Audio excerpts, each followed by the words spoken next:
Welcome to the Real Estate Guys radio program. I'm your host, Robert Helms. What does the road ahead look like for 2022? Well, for the next several weeks, we'll be talking to some of the smartest people we know to find out what they're watching and what it might mean to real estate investors. And we'll start with an awesome guest today on the Real Estate Guys radio program. If you want to learn how you could potentially increase your net worth by over $1 million and quit your job in just a few short years, listen closely for the next 60 seconds. This is Brad Sumrock, and over the past 16 years, I've helped thousands of people invest profitably in real estate, but not just any type of real estate. I specialize in helping people syndicate large apartment buildings so that they can be business owners and investors. In today's competitive environment, it's even more important than ever to leverage an experienced mentor, invest in your education, and have a team of advisors that has established relationships nationwide.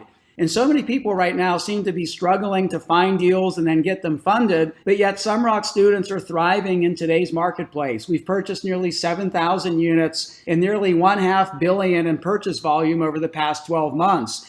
To find out more, send an email to apartmentsnow@realestateguysradio.com and you'll get my recent presentation called Why Apartments Now.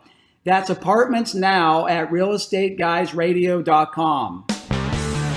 Welcome to the Real Estate Guys radio program. I'm your host, Robert Helms. Joining me, as usual, it's our co-host and financial strategist, Russell Gray. Hey, Robert. For many, many years, we, at the beginning of the year, get our big brain friends together and do something along the lines of a predictions panel. A couple of years ago, when COVID hit, we did our crisis webinar series, and it was a great chance for us to just pick the brains of some of the smartest people we know in all kinds of fields to weigh in. And today we're going to start a new series called The Road Ahead. And it is a great time to be doing that near the beginning of the year. And we want to get a take on what these folks are watching, what they're looking for, and any predictions they may have. But I think the bigger picture is just understanding how smart people from different walks of life see where we are. Well, absolutely. It's called getting a 360, and you can't really see the full picture. You know, if you're out there sitting in front of your kitchen window and you see a car accident happen out in front of you, you know, and you see the driver get out and check the cell phone and look around and it looks fine, you think, okay, that's just a little fender bender. And what you can't see on the other side is that the door flew open, a baby fell out and hit its head on the curb and bleeding out. Right? So you have to have the 360 in any situation to understand fully what's going on. And, you know, one of the lessons that we've learned through this entire thing is that policy matters, right? We try to be apolitical, but you know what? Policy matters. When you had the COVID crisis, it became an economic lockdown. It resulted in eviction moratoriums and mortgage forbearance and all kinds of stuff. And then businesses being told they're essential and others being deemed non-essential and people going broke. And that affected retail, exacerbated what was already going on with the Amazon effect. And so these have profound real estate consequences. And so you just can't sit in your paradigm of your own politics and ignore the bigger picture. You have to listen to all points of view. Robert Kiyosaki told us there's three sides to the coin. You got to be able to stand on the edge to see both sides. And that's the key. And that's why we do these things and why we bring these people and personalities and perspectives to you. I think another great point that brings up is that we're going to hear a variety of opinions and ideas, and some of them are going to contradict each other. That's what happened with our crisis webinar series, which, by the way, is still available if you'll just send an email to crisis@realestateguysradio.com. There's a ton of great content there. But as journalists, we have this unique spin. We ask guests questions and we let them answer. We don't jump down their throat. We're not confrontational. If they have a difference of opinion with us or other guests, hey, that's all good. That's how we get smarter as people. We don't just blindly follow what one or two people say. We listen and we try to understand and we form our own opinion. We do a lot of book studies with our syndication mentoring club Inner Circle, and these are fabulous opportunities to not just read a book, but to truly understand it. We learned this from Robert Kiyosaki. He invited us to several book studies, and the very first thing Robert has you do is answer, what is the author saying? Which sounds super easy. But I'll tell you, it's amazing how many people start the answer to that with, well, I think, and Robert shuts you down and says, no. I'm not asking you what you think. I want you to set aside what you think and articulate what the author is saying. Sounds easy, it's hard to do. Well, what it does is it reveals to you how you filter things through a paradigm, and we all do it. And the only way to know that you're doing it is to get around people that have other paradigms and realize they see the same set of facts and the same circumstances in a completely different way. And then you're like, context matters. And so it's always about context. And when we talk about your investing, your portfolio is floating in an economic sea in a system that is the context. And the policies that affect that economic sea, you have to pay attention to. And the further up the cause and effect chain you go, the quicker or the more likely you are to see changes happening well in advance in time to be able to make and take corrective action. And so that's why we do what we do, why we encourage you to do that. Step back every once in a while, once a week, listen to the Real Estate Guys radio show, take a step back and look at the bigger picture. We'd like to believe we bring you voices and perspectives that you probably can't really get anywhere else, at least in the real estate space.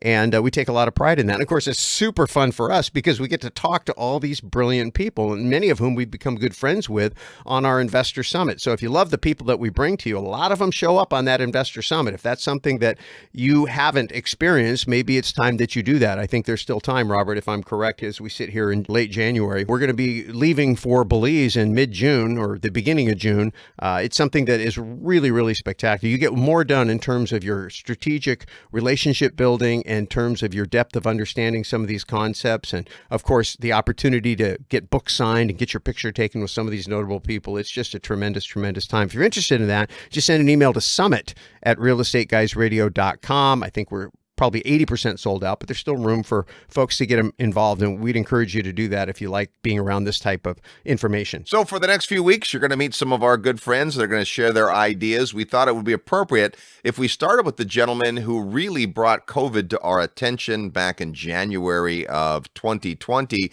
He watches this stuff, but he's not just a scientist. He's a scientist by training, specialized in neurotoxicology, but he's a smart guy. He got his Ph.D. at Duke and an MBA in economics at Cornell. So he's an economic researcher and a trained scientist. When we come back, you'll meet the founder and CEO of peakprosperity.com, Dr. Chris Martenson, today on the Real Estate Guys radio program. Live nationwide, you're listening to the Real Estate Guys. Find out more at realestateguysradio.com.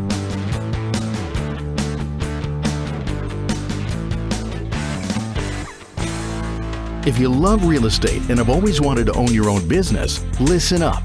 The Real Estate Guys and their panel of experts want to teach you how to go full-time fast in the real estate syndication business. These next few years may go down in history as one of the best times ever to acquire investment real estate. There are deals everywhere if you know where to look and how to assemble the resources. The Secrets of Successful Syndication seminar will show you how to make big money doing big deals from a team of experts that have syndicated projects totaling more than $1 billion. Don't wait for someone to give you a raise or create a job for you. Attend the Secrets of Successful Syndication and learn how to build a team, raise capital, find deals, and make full-time money in 6 months or less. Go to realestateguysradio.com and click on events. All the big players use syndication as a way to diversify risk, optimize profits, and earn big money. You can too. Go to realestateguysradio.com and click on events. In uncertain times like this, it's great to know there are two things you can always count on: high demand for affordable single-family homes to live in, and Terry Kerr's amazing Memphis team at Mid-South Home Buyers to find, fix, and manage the next addition to your recession-resistant real estate portfolio. The Memphis market is logistics and distribution dynamo with an economic engine that's essential to moving goods and critical supplies all over the United States. Quality rehab, proven profitable property management, affordable rents, and solid ROI make turnkey property investing through Terry's team a dream when it matters most. To learn more about Memphis and Mid-South Home Buyers, send an email to midsouth@realestateguysradio.com. That's midsouth@realestateguysradio.com.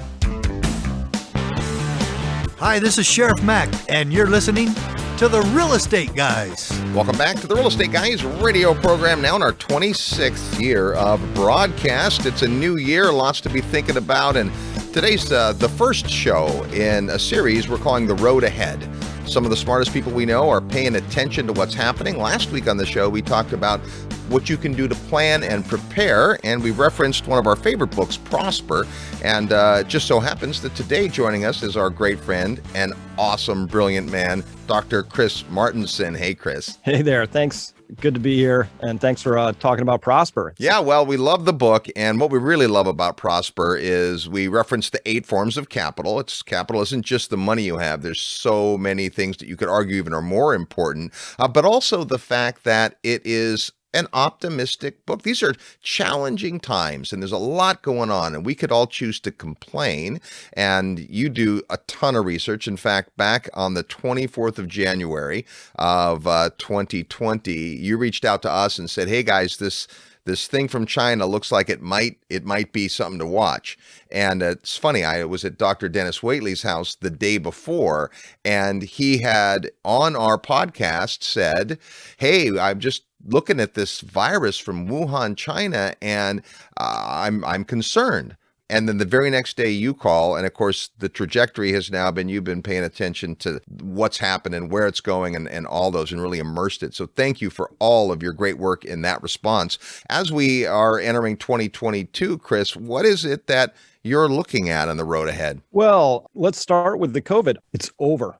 That's my big theme for 2022. I made this call months ago. As soon as I saw Omicron, the minute I saw it, within about 2 days, it was very clear from the South African data that this thing was very transmissive, but wasn't sending people to the hospital.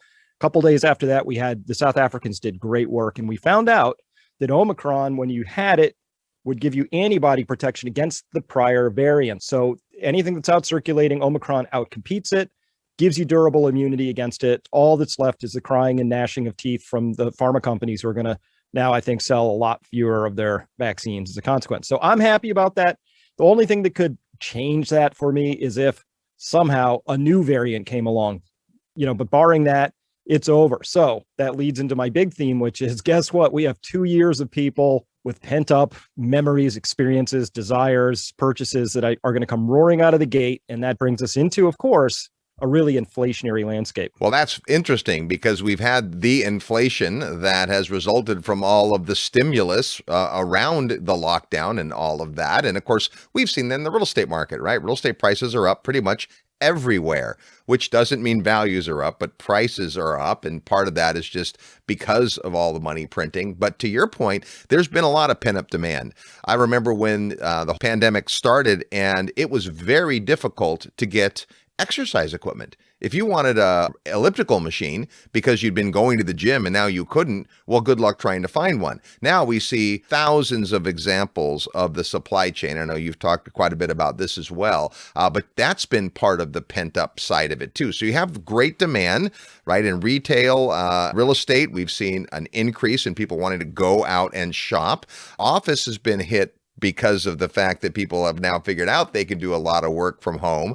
And then there's things like the hotel business where business hotels are not bouncing back, but resort hotels are, because to your point, people are ready to get out of the house. Indeed, they are. I am. So I totally get it. I'm very sympathetic to COVID fatigue. And by the way, for anybody who's not familiar with my work, I've been just tracking the degree to which our authorities really not just dropped the ball, but did it in such a comprehensive and repeatable way that it's impossible that they were just that incompetent. So every time I get a piece of data from the CDC, I know it's BS. I know that they're padding it for the narrative. When New York State releases data, it's padded. It's just, there's this whole narrative thing because there have been people out there who've wanted us to be afraid, isolated, alone. It served their narrow ends, whether those were profits or politics, didn't matter. But people are done with that. And when that narrative breaks, good luck trying to get that back, right? These people are like, nah, fool me 30 times, shame on all of us, right? So I think this is over. And so unfortunately, we are not at all ready because our supply chains got really disrupted. Some of them for pretty obvious reasons. You didn't have truckers, you didn't have longshoremen, you couldn't unload the ships. Others for less obvious reasons. But this next year, there's one shortage I'm tracking through my friends in the farmer network, and I'm sure other people have read that's really quite troubling, and that's a shortage of fertilizer. Which is ironic with as much BS as we've had to endure in the last couple of years. Listen, if there was ever a time for the government to write in and say, we really shouldn't have a shortage in something, it would be around fertilizer, but it's not just the U.S. China's not shipping it. Russia's not shipping it. Maybe they're doing that for geopolitical reasons. Europe stopped manufacturing it because natural gas prices got too high. Same story here in the US. Just, it's an odd story. So we're already past the fall season to put that on. Maybe the farmers put it on in spring, blah, blah, blah. Where do we go with that? We're going to have higher food prices, and it's nothing you can jawbone down. The Fed can't raise rates and make that go away. That's a structural shortfall, but that's nothing compared to what I see coming in the oil markets. Yeah, well, let's talk about that, because obviously not just through inflation, but through a whole host of things. Yeah, you introduced us to your friend Art Berman, who we've had on the show, and we've paid attention to energy, I think, in great deal because of the work that you've done over the years, talking about the 3 E's, energy being a big one, and just how important it is. More important than people give it credit for. Energy is baked into every cost of anything that moves. A lot of what we're seeing in terms of not just shortages on the shelves, but the price going up is because it costs more to get it there. So what are you watching in terms of oil? It's just supply. I think demand is going to come out of the gates. Guess what? Demand is already fairly high. Supply has been a structural shortfall for closing in 5 quarters now. Yeah. And so we're eating into those inventory reserves, and that's been driving the price of oil up quite a bit. On top of that, the CEO of Halliburton, the CEO of Exxon, the CEO of Saudi Aramco, et cetera, have all come out and said, Houston, we have a problem. We can't, even if we wanted to, we can't open the spigots up anymore. In some cases, they shut fields down, and they don't, just turn them back on. In some cases, fields got damaged. In some cases, the capital isn't there. In some cases, we just didn't invest. And it takes years to go from an idea, we're going to drill in a block offshore, to that actually coming out of a pipe and landing in a refinery. So even if we started today, there's at least 2 to 3 years of shortages here that I think are baked into the cake. And the only thing that would stop that would be some sort of economic decline, if not a depression. Otherwise, it's right now we're just going to be seeing shortages. And the only way you can resolve those shortages, really high prices. So what I'm tracking is the possibility of oil prices doubling in 2022. I think that's a realistic concern at this point in time to have. Yeah. So if we're going to see an increase, a real increase in the cost of oil, which translates to all the goods and services, and then a real decrease in the ability to grow fruits and vegetables. You've talked about one of the forms of capital that you talk about. It has to do with your living, yourself, and what you put in your body. And of course, you are a big proponent of maybe tell a little bit of the story about what you guys have done in your personal life, if you're willing to go there, in terms of creating the living capital that you need. Well, this is a really important topic because I do think we're going to face some disruptions. And so it's entirely possible we could see disruptions in something more important than, say, a computer chip for a car. We could see disruptions in food deliveries. In fact, we are seeing that already. There are shelves that are bare all over the place. It's not enough to say, hey, we're about to starve. It's not that, but things are missing, right? And that's kind of the pattern we saw in Venezuela. Things start to go missing. People start to get a little concerned. More things go missing. And then people start to get very concerned.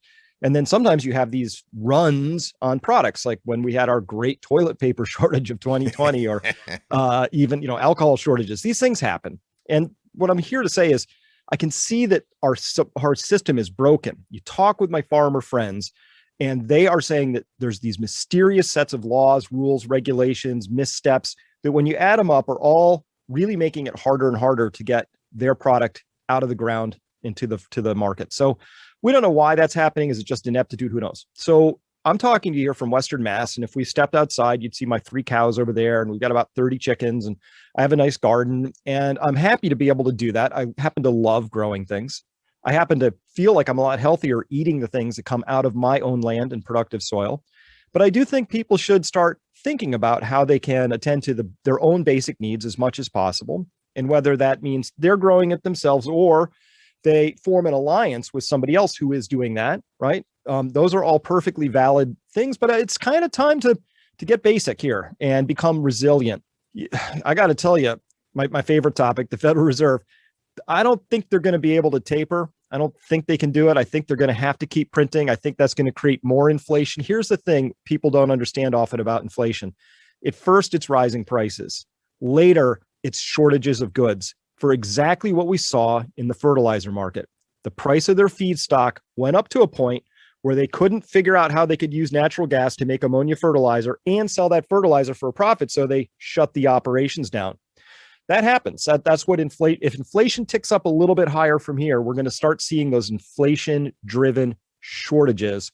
So having access to the things you need becomes important. You know, first time I read Prosper, it's one of those books that I literally took action on. And the thing that spoke to me at the beginning was deep pantry, deep in your pantry, have more supply of stuff, which we took that to heart and feel a lot more confident about it. Step number 2, I talked about last week on the show, which is I got my wife, Kara, a little 9-foot by 9-foot planter, and we grow tomatoes and we grow lettuce and we grow onions and we grow peppers and we grow mint. Right. And it's just a little bit. I remember you talking about just a few percentage. If you can grow 3% of your calories, it's a great start. Now we're talking about expanding that very thing because of all the reasons you said, plus it's just healthier. Yeah. I'm so glad to hear that. And I just, that's why I do what I do in the world, to hear that people take action. So I love hearing that you took action.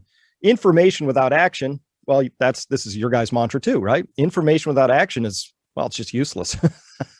You know, it brings me back, and not to retread a little bit, but because we've been watching and paying attention to your work for a long time, you were pretty front and center when it came to the disease and the various ways that it went. But to hear you today and in your recent podcasts and things, this was not a foregone conclusion. You didn't start out of the gate as this whole thing was engineered and you can't believe anything. I mean, quite the contrary. You were paying attention to the studies and being a scientist, right? Getting all the data. And so it takes a tremendous amount of data for you to reach a conclusion. I mean, all someone has to do is watch one of your amazing video podcasts and you go through charts and graphs and stories and articles, and it's all really well researched. But what I appreciate about you, Chris, is you don't start with your thesis and are dogmatic about it. You want to see where the data takes you.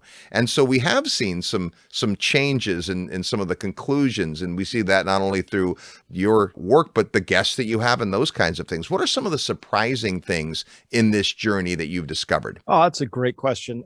Yeah, I hope I'm honest enough with myself to change when the data changes. I work very hard to red team all of my opinions, and I argue mentally or sometimes on paper the other side just to find out where I might have something wrong or what the holes might be or find my biases. It's really critical. And so what I found that was surprising, I was already pretty cynical about our healthcare system. I didn't realize just how bad it was. And I think COVID didn't make it bad.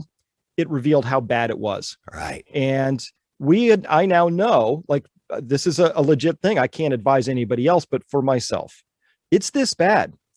I won't go to my local hospital if I come down with a bad case of COVID. I will do everything possible to avoid going there because I think, or know actually, that they're going to treat me in a way that is behind the times with dangerous techniques that are proven to fail. And somehow they can't get their minds around that. I don't know what incentives they're on, but that's been shocking to actually figure that out, because that you want to trust that. Like you get injured or hurt, you want to go and know that you have people who have your best interests at heart, and they don't necessarily, right? So I learned that, you know what, you have to pick very carefully, and you've got to find the doctors that really are capable of treating you well. So the other thing, which was a really pleasant surprise that came out of all this, was learning, Robert, how to take care of myself. I've learned a lot about vitamin D, which, I have a whole story about that. It's really important. And other vitamins, which I had been trained in my medical training, that those were an expensive way to take a leak, right? That's what they just said, they're useless. You pee them right out. It's not true.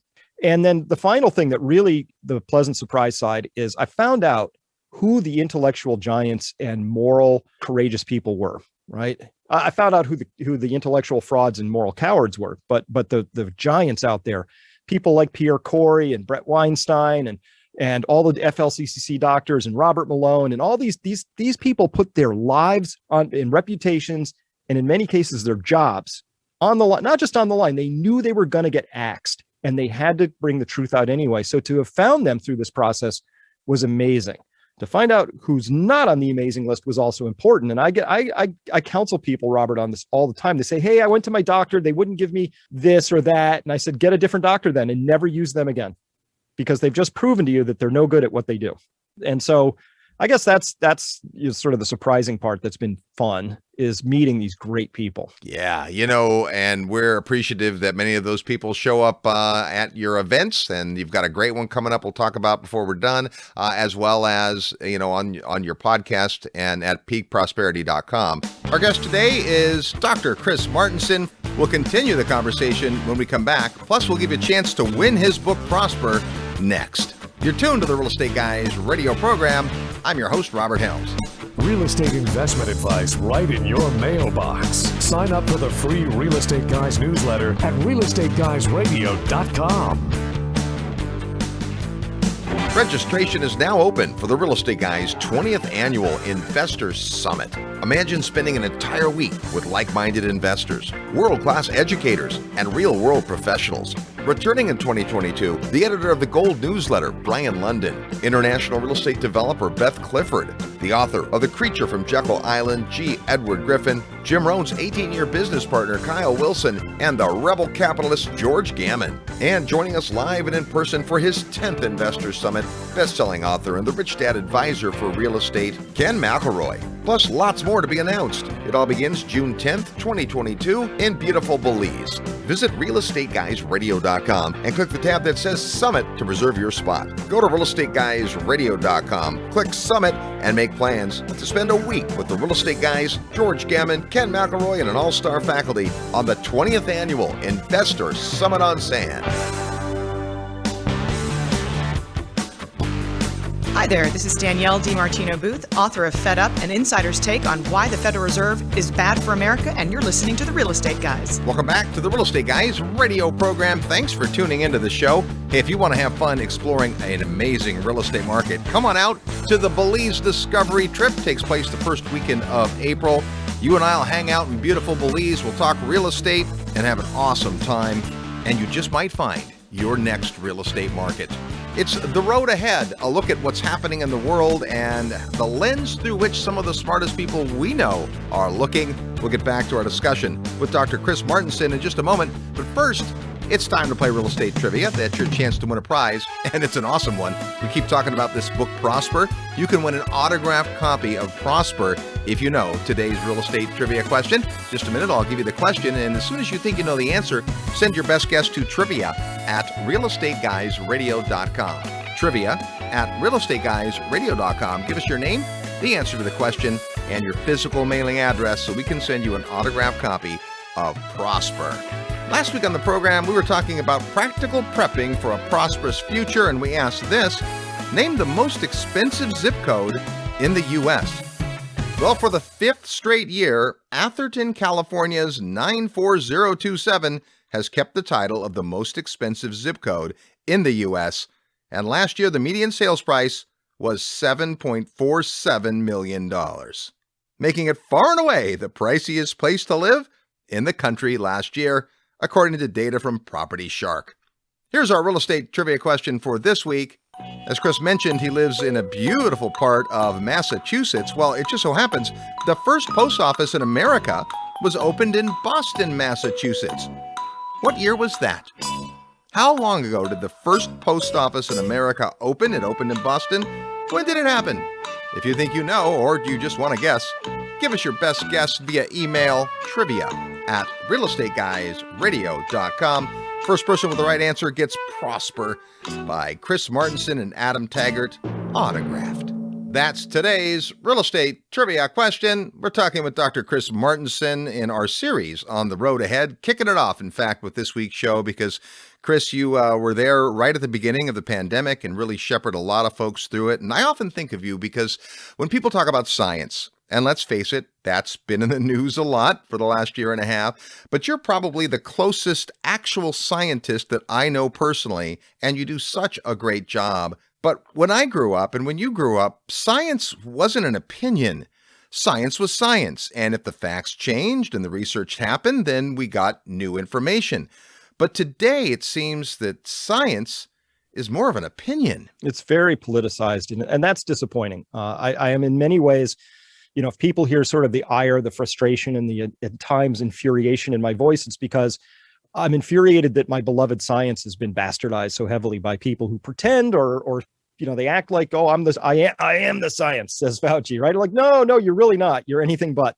That guy is the opposite of science. And for him to claim he is science is just, first off, arrogance doesn't sit well with me. But second of all, they've done immense damage to people's trust, faith in institutions, to the whole prospect of science itself. I worry an entire generation of kids who are bright and should be turning their heads to science, if that's where life was going to take them, might rightly look at it and say, wow, that's a shit show. I'm not doing that. Right. So this has been incredibly damaging. Yeah. Not least of which masking up kids during really important social bonding and formative years where they're trying to learn the subtle art of reading faces. It's just, we've done things to ourselves that are inexcusable. And they use science to pretend like that was the reason for it, and it wasn't science. So that's when I got annoyed, because here's what I know about science. If you're an honest scientist, you say, I don't know anything. Because even if you think you know something, it could change, right? I'm open to anything. Somebody could tell me, hey, the speed of light changed this last week. And I'd be like, okay, let's measure it, right? Things that we thought of as constants it's always a process of learning. Always. And whoever they are in the story, using science as a means of shutting down the inquiry, not opening it up. So that's where I get a little annoyed. Well, it is interesting. We have the case study. You did a great job talking about New Zealand recently, and people should go check that podcast out. But, we have a case here in the United States where we had 50 different states respond 50 different ways. And now there's enough data, and you often point this out, that we can compare and contrast the way someone behaved or acted or whatever, controls they put out. And we'll just assume all for good reasons. Every governor wants to make sure their state is protected. And I guess people that die can't vote. So at the extreme, that must be the case. But now you can compare that it's worked differently. And you take it beyond that, looking at different countries and the way the reactions have happened. So what is catching your radar there? Obviously the UK just came out and dropped all of its mandates and so forth. What do you see coming down the road with, if it, as we hope it is over, as you say? Well, local mileage is going to vary. We did see the UK have to start to drop its mandates. Boris Johnson, enormous political problems there. They just had a Freedom of Information Act request that came out that showed that instead of 170,000 people dying in the UK, England and Wales from COVID, that in fact 17,300 people had died of it. The rest had other things going on. So they just shut down 2 years of their economy, trillions of pounds in losses, all sorts of suicides up, school experiences ruined for 17,000 people dying. That's a flu season that's not even that bad. So I think they're under tremendous pressure. So the narrative is breaking down, the narrative that says this is the worst, most dangerous disease ever. There are no treatments. Well, this is, I think, part two of this story is we're going to see that story coming out where it's okay for us to say there are early treatments. We actively suppressed them in this country, and it cost about 500,000 lives. And that is it's on somebody's conscience, but it really ought to be on somebody's criminal record, if you want my personal opinion, because they consciously suppressed working treatments and demonized the doctors, and big tech has a big role in this. They've got blood on their hands. Big media has it. It became all political. It was not how medicine ever should be. So that's going to come, I think, in break. But, the theme of this year's event we're holding, and the big thing that I'm sort of wrestling with is this agenda. This was an agenda running. So can we be honest? Our responses here in this country, most of Europe, Canada, Australia, New Zealand, had nothing to do with public health. They weren't about that. If they were about public health, they would have said, hey, we want you to get plenty of rest, not be stressed out. We'd like you to eat well. We'd like you to have plenty of vitamin D. You should be outside. And everything we did was the opposite of those things, right? So it wasn't about public health, and the data shows that. You know who has the lowest excess mortality per 100,000 people of all those countries I just mentioned? It's Sweden. Yeah. Remember how much they were like, oh, Sweden, they're just awful. They're not doing this. They're not doing that. Sweden just looked at this and right from the beginning said, it's a virus. It's got an infection fatality rate. We'll deal with it. Let's just, deal with it as best we can. They have the lowest all-cause mortality, which is people dying from any sort of a reason, not COVID, which is a narrow slice of that. And that's how our public health ought to be measured. And when we measure our country, the United States, that way, big fat F, we failed. We did miserably compared to Sweden. And we should be asking why. And before we ask why, we ought to fire the people who were in charge of that failed policy. I would love to see accountability be part of 2022, but that's not something I'm holding my breath for. Hey, Chris, let's talk about, some ways that you can beef up your capital, if you will. And we're talking about, living capital and some of the ideas there. Wrapped around that is kind of a real estate play.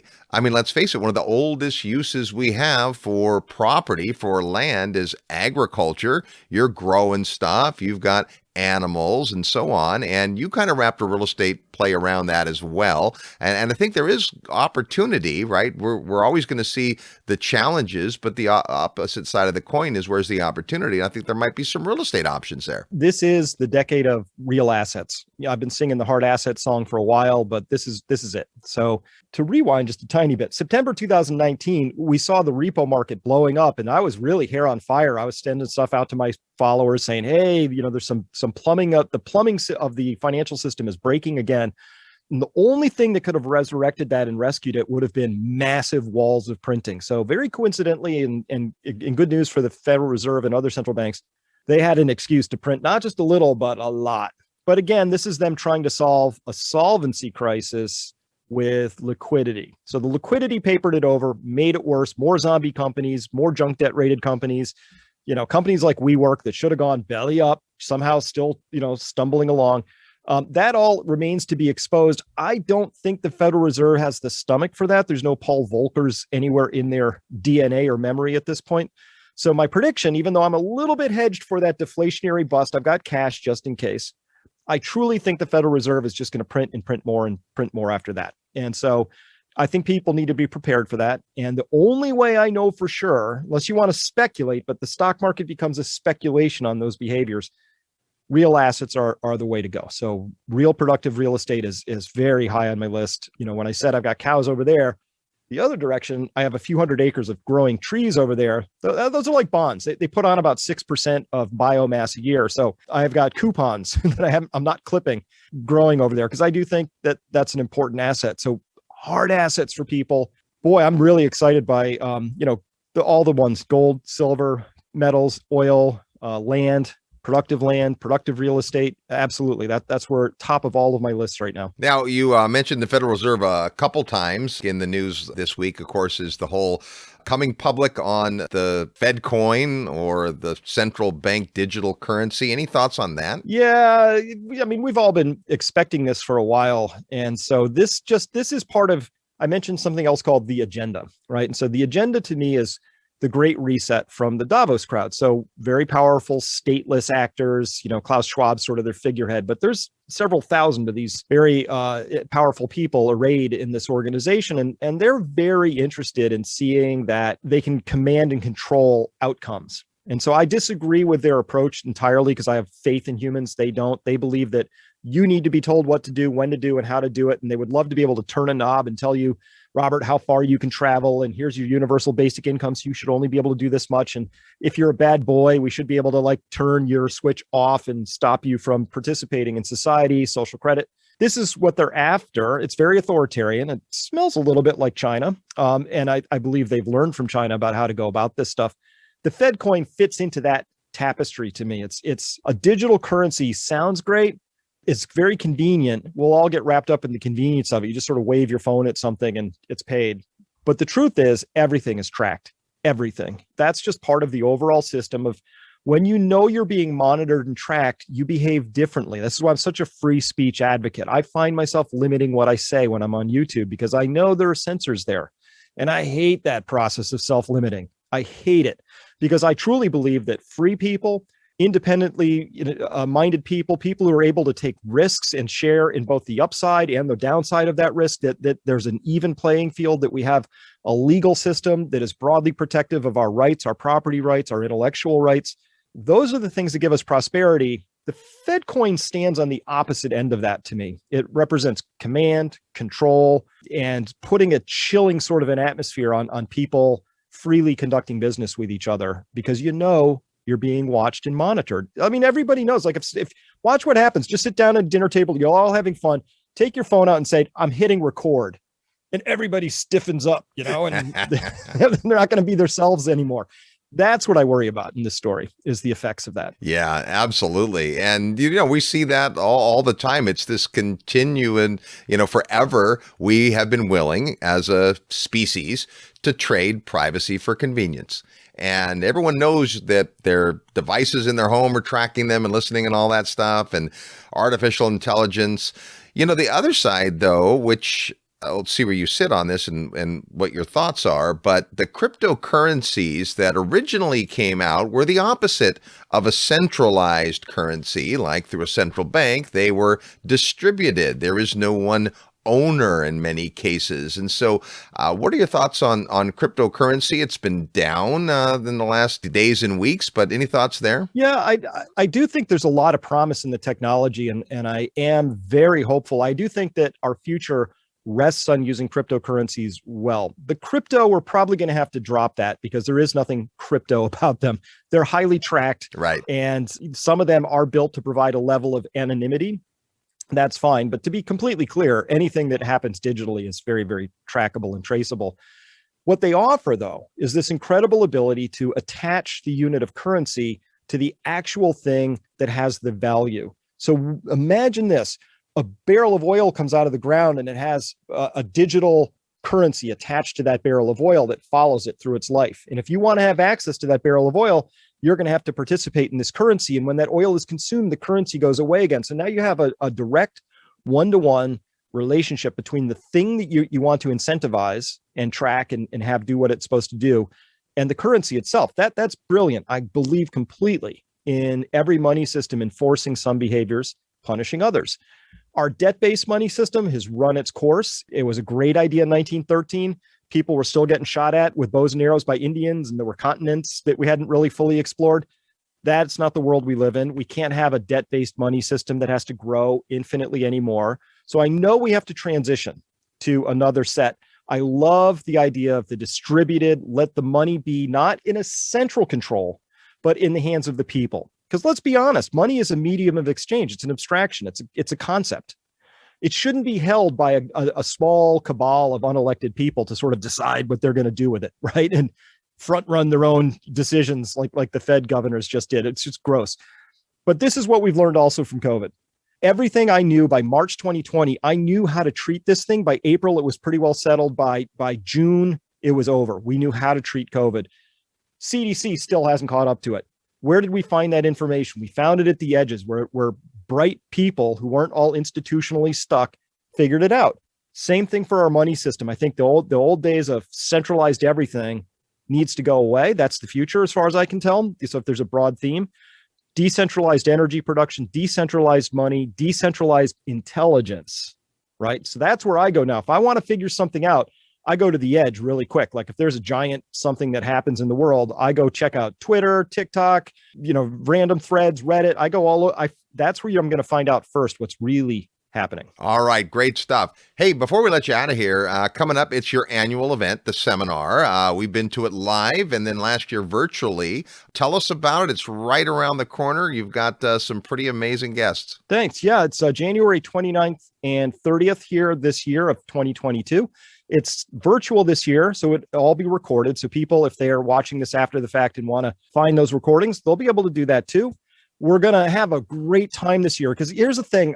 I love holding the virtual events because it allows people from all over the world to attend who otherwise, maybe because of COVID, not to get on a plane and travel and take the time. So to help make that a little bit better, we're holding this main thing in Zoom. It's a Zoom webinar, right? And we're going to have these incredible guests. Brett Weinstein's coming this year. We got Pierre Corey. He's one of the FLCC doctors. Keith Berkowitz going to be talking about long COVID and vaccine injuries. We got Royce White, who's an NBA star, who's going to be talking about how his time in the NBA and your time as a surf in the system, not that different. He's got some great points of view on that. And Marjorie Wildcraft to talk about growing food, et cetera. Great people. That's all happening in the main hall. We'll call that the Zoom webinar. And then we've set up a bunch of side tents where people can go and chat and they can find each other by geography or they can find themselves by interest and go there. And that's actually opening a week before the seminar. So the people will have a whole week to find each other, begin talking, because that's what I really want to do. My goal for this year is to cross-pollinate, get different groups to meet each other, get people meeting each other, because I think we're going to need each other this year. and in the years to come. Well, before we're done, we'll tell you not only how you can get all the information about it, but Chris has been kind enough to include some free tickets. And what we're going to do is we're going to have a random drawing. So as you send in for the information, if you win, great, you're in for free. If you don't win, then there'll be a link where you can buy the ticket, which is also, if again, you're listening after the fact, all the sessions recorded and saved, and you can avail yourself of that as well. Great stuff. Well, Chris, it's always awesome to talk to you. Thanks for your perspective. You can find out more about the work that Chris does at peakprosperity.com, where you'll see he is quite prolific and has an amazing team of folks that put up lots of great information. They also have a subscription side, which is well worth the modest investment. Chris, thanks for being back on the program. Thank you, Robert. It's been a real pleasure being here with you. There's Dr. Chris Martenson. More when we come back. You're tuned to the Real Estate Guys radio program. I'm your host, Robert Helms. Need help with your real estate investment portfolio? Check out the resources page at realestateguysradio.com. With everything going on in the world, don't let your lack of financial understanding derail your investments. Real estate investors need to see the bigger economic picture. The Federal Reserve, bonds and interest rates, precious metals, oil and gas, cryptocurrency, and the inner workings of monetary policy, just to start. If you're at all confused about how and why market metrics intersect and what it means to you as a real estate investor, take your understanding to a new level with the Future of Money and Wealth video collection. Discover the opportunity to hedge against inflation, deflation, and stagflation. Gain critical insights on real estate niches that perform well in challenging times, and learn specific strategies to fortify your balance sheet before it's too late. Simply send an email to future@realestateguysradio.com for all the details. The Future of Money and Wealth includes 20 videos of powerful presentations and panel discussions featuring Robert Kiyosaki, Peter Schiff, G. Edward Griffin, Dr. Doug Duncan, Simon Black, CPA Tom Wheelwright, Brian London, Dr. Chris Martenson, and many more. Email future@realestateguysradio.com today. Hey, ever wished you could go back in time and do some tax planning? Now you can, just like Marty McFly. Lucky for you, a brand new federal law just made this possible with an EQRP to get tax deductions and reduce your taxable income from last year, so you can use that tax savings to invest in real estate, Bitcoin, gold, even your own business. Whether you're a full-time investor, doctor, government employee, even if you have 5 or 50 employees, the EQRP works and is your secret weapon, and now it's retroactive. Hey, I'm Damian Lupo, and we have your solution. By the way, if you got bad advice and used an IRA for an apartment syndication, you are sitting on a U-bit time bomb. But don't worry, there's a solution, the EQRP. The EQRP company is ready to help you get control of your money, kill U-bit, and help you pay way less taxes. Want to learn more about this strategy? Send an email to eqrp@realestateguysradio.com for my special EQRP report. Paying tax or letting Wall Street suck you dry is dumb. Your first step is freeing your retirement money by sending an email to eqrp@realestateguysradio.com today. Hi, this is Doug Casey, and you're listening to The Real Estate Guys. Welcome back to the Real Estate Guys radio program. Thanks for tuning into the show. If you ever wanted to raise money to do bigger deals or invest passively with folks that are doing so, come on out to the Secrets of Successful Syndication, our 2-day training on putting together real estate syndications. It happens in March in Dallas, Texas. It's filling up nicely, but we'll make room for you. Just send an email to syndication@realestateguysradio.com for all the details. Well, the first in our series, The Road Ahead with Dr. Chris Martenson. That was an amazing conversation. Yeah, Chris is a brilliant guy, and every time we talk to these folks, they open up perspectives for us that we might not necessarily consider on our own. Last thing I would have ever been thinking about is a fertilizer shortage, but all of a sudden it's like, wow, that's important. And of course, fertilizer and petroleum are they go together. And if you don't know that, then you wouldn't understand that what goes on in oil could potentially affect fertilizer, which affects food pricing, which affects cost of living for your tenants. And so all of these things are connected. And as real estate investors, we kind of want to pay attention to it.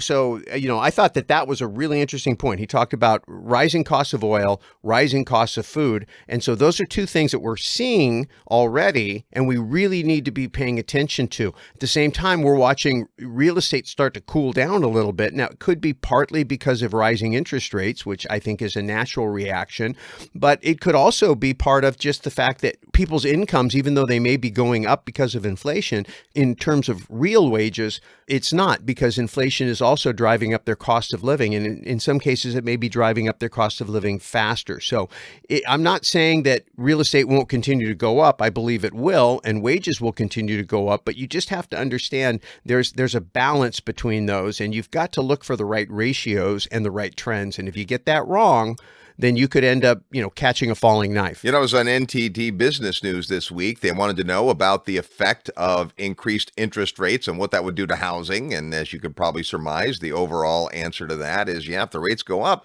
it's going to cool down the housing market. And the big question is whether or not they will. Chris had some opinions about that too. Next week on the program, we've got a gentleman who's even probably going to have more opinions about the Federal Reserve and rates, and that's our good friend George Gammon. He'll be next in the Road Ahead series. Hey, Chris's seminar is happening this weekend if you're listening live or on the recently downloaded podcast. And if you'd like the information to go and to be entered into our drawing for a free ticket, all you have to do is send an email to Peak Prosperity Seminar at realestateguysradio.com. Now, that's a lot to type, but you do have a chance of winning a free ticket. So Peak Prosperity Seminar at realestateguysradio.com. If you're listening after the live event, you'll be able to order the recordings, which will be worth doing as well. But big thanks to Chris Martenson for joining us today. If you've not yet tapped into peakprosperity.com, Chris does all kinds of great research, and his background in both economics and science makes him super unique, and he's also one of the most humble guys we know. He's the first guy to admit if he calls it wrong. He always seeks great counsel, and talk about great guests. He has some really stimulating guests as well. Hey, coming up in June, it is our 20th annual Investor Summit on Sand. We're getting together an amazing group of folks, and more than 80% sold out. But if you're interested in continuing these conversations, I think you're going to want to be there. Oh, absolutely. Next week's guest, George Gammon, who's absolutely brilliant. Businessman turned into real estate investor, turned into economic guru, teacher, financial system, or reverse engineer. I mean, the guy's amazing. And he was the first guy to re-up from a faculty perspective. He came last year and he joined us and he said, my goodness, this is just amazing.